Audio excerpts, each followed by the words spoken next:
Welcome to ಅಡುಗೆ number 1. ಇವತ್ತಿನ recipe Gujarati special ತೇಪ್ಲಾ ಮಾಡ್ತಾ ಇದ್ದೀನಿ. ಇದು ಟ್ರಾವೆಲ್ ಮಾಡುವಾಗ ಅಗದಿ ಪರ್ಫೆಕ್ಟ್ ಆಗಿರುವಂಥ ಫುಡ್ ಅಂತ ಹೇಳ್ಬೋದು ನೋಡಿ.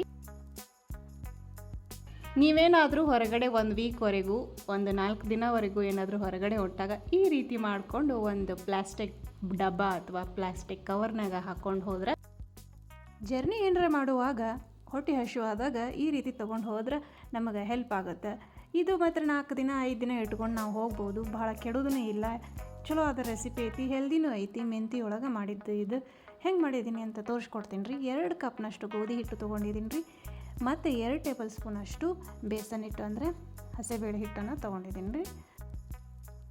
ಬಿಳಿ ಎಳ್ಳು 1.5 ಟೇಬಲ್ ಸ್ಪೂನಷ್ಟು ತೊಗೊಂಡಿದ್ದೀನಿ. ಮತ್ತು ಬಡೆ ಸೊಂಪು ಸಣ್ಣದಾಗಿರೋದು ಇದನ್ನು ಅರ್ಧ ಟೇಬಲ್ ಸ್ಪೂನಷ್ಟು ತೊಗೊಂಡಿದ್ದೀನಿ. ಮತ್ತು ಅಜ್ವಾನ 1 ಟೇಬಲ್ ಸ್ಪೂನಷ್ಟು ತೊಗೊಂಡಿದ್ದೀನಿ. ಇದಕ್ಕೆ ಇಂಗನ್ನು 1/4 ಟೀ ಸ್ಪೂನಷ್ಟು ಹಾಕ್ಕೊಂಡಿದ್ದೀನಿ.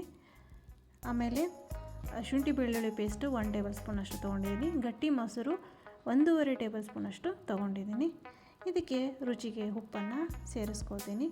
ಆಮೇಲೆ 1/4 ಟೀ ಸ್ಪೂನಷ್ಟು ಅರಿಶಿನ, 2 ಟೇಬಲ್ ಸ್ಪೂನಷ್ಟು ಅಚ್ಚ ಖಾರದ ಪುಡಿ ಹಾಕ್ಕೊಂಡಿದ್ದೀನಿ. ಆಮೇಲೆ ಖಾರ ಸ್ವಲ್ಪ ಜಾಸ್ತಿ ಆಗಲಿ ಅಂತ ಹಸಿರು ಮೆಣಸಿನ್ಕಾಯಿ ಪೇಸ್ಟನ್ನು ಒಂದು ಅರ್ಧ ಟೇಬಲ್ ಸ್ಪೂನಷ್ಟು ಹಾಕ್ಕೊಂಡಿದ್ದೀನಿ. ಖಾರ ಕಡಿಮೆ ತಿನ್ನೋರು ಇದನ್ನ ಸ್ಕಿಪ್ ಮಾಡ್ಕೊಳ್ಳಿ. ಆಮೇಲೆ ಸಕ್ಕರೆ ಅಥವಾ ಸಕ್ಕರೆ ಪೌಡರ್ ಇದ್ದರೆ ಒಂದು ಸ್ವಲ್ಪ 1/4 ಟೀ ಸ್ಪೂನಷ್ಟು ಹಾಕ್ಕೊಡ್ರಿ. ಕಸೂರಿ ಮೆಂತ್ಯನ 1 ಟೇಬಲ್ ಸ್ಪೂನಷ್ಟು ತೊಗೊಂಡಿದ್ದೀನಿ. ಇದನ್ನ ಸ್ವಲ್ಪ ಕೈಯಿಂದ ಉಜ್ಕೊಂಡು ಹಾಕ್ಕೊಡ್ರಿ. ಇದೆಲ್ಲ ಆದಮೇಲೆ ಮೆಂತ್ಯ ಸೊಪ್ಪನ್ನು ಚೆನ್ನಾಗಿ ತೊಳೆದಿಟ್ಕೊಳ್ಳಿ. ಮೊದಲು ಚೆನ್ನಾಗಿ ತೊಳೆದಿಟ್ಕೊಂಡು ಮೇಲ್ಗಡೆ ನೀರು ಇರುತ್ತಲ್ಲ ಅದನ್ನು ಒಂದು ಕಾಟನ್ ಬಟ್ಟೆಯಿಂದ ಈ ರೀತಿ ಒತ್ತಿ ಒರೆಸ್ಕೋಬೇಕಾಗತ್ತೆ. ಸ್ವಲ್ಪ ಡ್ರೈ ಮಾಡ್ಕೊಳ್ರಿ. ಸ್ವಲ್ಪ ಡ್ರೈ ಮಾಡಿಕೊಂಡ್ರೆ ಕಟ್ ಮಾಡುವಾಗ ಸಣ್ಣ ಕಟ್ ಆಗ್ತೈತಿ. ನಾವು ಇದನ್ನು ಪೂರ್ತಿಯಾಗಿ ಸ್ವಲ್ಪ ಆರಿಸ್ಕೊಂಡಾದ್ಮೇಲೆ ಇದನ್ನು ಸಣ್ಣಾಗಿ ಕಟ್ ಮಾಡ್ಕೋಬೇಕು. ನಾವು ಎಷ್ಟು ಜಿನಗ ಮಾಡ್ಕೋತೀವಿ ಅಷ್ಟು ಚಲೋ ಆಗ್ತೈತಿ. ಇದನ್ನು ಇದು ಪೂರ ಡ್ರೈ ಆಗೈತಿ. ನಾನೀಗ ಸಣ್ಣಾಗಿ ಕಟ್ ಮಾಡ್ಕೋತೀನಿ. ಕಲಿಸುವಾಗ ನೀರು ಹಾಕ್ತೀವಲ್ಲ ಅಂತ ನೀವು ಕೇಳ್ಬೋದು. ನೀರು ಹಾಕೋದು ನಾವು ಭಾಳ ಜಾಸ್ತಿ ಹಾಕೊಳ್ಳೋದಿಲ್ಲ. ಈಗ ಮೆಂತ್ಯ ಒಳಗೆ ನೀರಿನ ಅಂಶ ಇರ್ತೈತಿ ಮತ್ತು ಮೊಸರು ಅದೆಲ್ಲ ಸೇರಿಸ್ಬಿಟ್ಟಿದ್ದೀನಿ. ಹಾಗಾಗಿ ನಾನು ಸ್ವಲ್ಪ 1 ಟೇಬಲ್ ಸ್ಪೂನ್ 2 ಟೇಬಲ್ ಸ್ಪೂನ್ ಅಷ್ಟೇ ನೀರನ್ನು ಹಾಕಿ ಈಗ ಕಲಿಸ್ಕೊತೀನಿ. ಮೆಂತ್ಯನ ನಾನು 2 ಕಪ್ನಷ್ಟು ಹಾಕ್ಕೊಂಡಿದ್ದೀನಿ ನೋಡಿರಿ. 2 ಕಪ್ ಅಷ್ಟು ಆಗುವಷ್ಟು ನಾನು ಸೊಪ್ಪನ್ನು ಹಾಕ್ಕೊಂಡಿನಿ. ನಾವು ಗೋಧಿ ಹಿಟ್ಟು ಎಷ್ಟು ತೊಗೊಂಡಿರ್ತೀವಲ್ಲ ಅಷ್ಟು ನಾವು ಮೆಂತ್ಯ ಸೊಪ್ಪನ್ನ ತೊಗೋಬೇಕು. ಭಾಳ ಚಲೋ ಆಗ್ತೈತಿ, ಕರೆಕ್ಟಾಗಿ ಬ್ಯಾಲೆನ್ಸ್ ಆಗ್ತೈತಿ. ನಿಮಗೆ ಕಲಿಸುವಾಗ ಏನಾದರೂ ನೀರು ಕಡಿಮೆ ಆದರೆ ಸ್ವಲ್ಪ ಸೇರಿಸ್ಕೊಳ್ರಿ, ಬಹಳ ಸೇರಿಸ್ಕೋಬೇಡ್ರಿ. 1/4 ಕಪ್ನಷ್ಟು ಒಳಗೆ ನೀವು ನೀರನ್ನು ಹಾಕಿ ಇದನ್ನು ಕಲಿಸ್ಕೊಳ್ಬೇಕು. ನಾನು ಇಲ್ಲೇ ಬರೀ 2 ಟೇಬಲ್ ಸ್ಪೂನ್ ಅಷ್ಟು ಹಾಕ್ಕೊಂಡಿನಿ ರೀ. ಯಾಕಂದರೆ ನಾನು ಮೆಂತ್ಯ ಸೊಪ್ಪನ್ನು ಆಮೇಲೆ ಕಟ್ ಮಾಡಿಕೊಂಡು ನೀರಲ್ಲಿ ತೊಳೆದು ಆಗ್ತಾನೆ ಪಾತ್ರೆಗೆ ಹಾಕಿ ಕಲಸಾಕತ್ತೀನಿ. ನೀವು ಏನಾದರೂ ಸೊಪ್ಪನ್ನು ಮೊದಲೇ ತೊಳೆದ್ಬಿಟ್ಟು ಆಮೇಲೆ ಪೂರ್ತಿ ಡ್ರೈ ಆಗಿಂದ ಕಟ್ ಮಾಡ್ಕೊಂಡಿದ್ರಿ ಅಂದರೆ ನಿಮ್ಗೆ ನೀರು ಸ್ವಲ್ಪ ಜಾಸ್ತಿ ಬೇಕಾಗ್ತೈತಿ.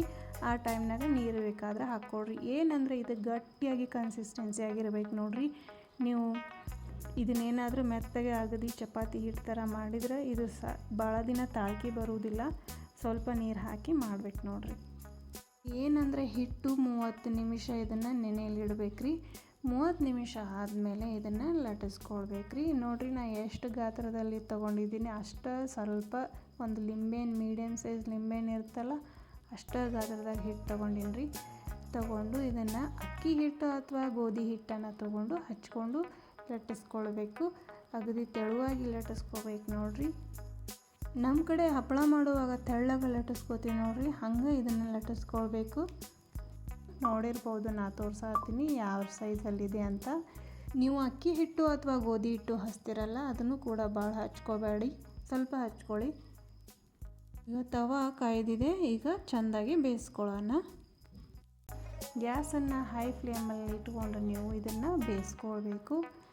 ಒಂದು ರೀತಿ ಬೇಯಿಸ್ಕೊಂಡಾದ್ಮೇಲೆ ಒಂದು ಸೈಡು ಅದನ್ನು ಸ್ವಲ್ಪ ಚೇಂಜ್ ಆದ ತಕ್ಷಣ ಹೊಳಿಸ್ಬೇಕು. ಹೊಳಿಸಿ ಪೂರ ಎಣ್ಣೆ ಸವರಬೇಕು. ಆಮೇಲೆ ಅದು ಸ್ವಲ್ಪ ಬೇಯ್ದಾದ್ಮೇಲೆ ಇನ್ನೊಂದು ಸಾರಿ ಹೊಳಿಸಾಕಿ ಆ ಕಡೆನೂ 2 ಭಾಗದಾಗ ಎಣ್ಣೆನ ಚೆಂದಾಗಿ ಹಚ್ಚಿ ಬೇಯಿಸ್ಕೊಳ್ಬೇಕು ನೋಡಿರಿ. ಹೆಚ್ಚು ಚೆಂದಾಗಿ ಎಣ್ಣೆ ಹಚ್ಚಿ ಬೇಯಿಸ್ಕೊಳ್ರಿ, ಚಲೋ ಆಗ್ತೈತಿ, ತಾಳ್ಕಿ ಬರ್ತಾವು. ಈ ಗುಜರಾತಿ ತೇಪ್ಲಾನ 1 ವಾರದ ಮಟ್ಟ ಇಟ್ಕೊಂಡು ತಿನ್ಬೋದು ನೋಡಿರಿ. ಜರ್ನಿ ಟೈಮ್ದಾಗ ಬೆಸ್ಟ್ ರೀ ಇದು. ಭಾಳ ಚಲೋ ಇರ್ತೈತಿ.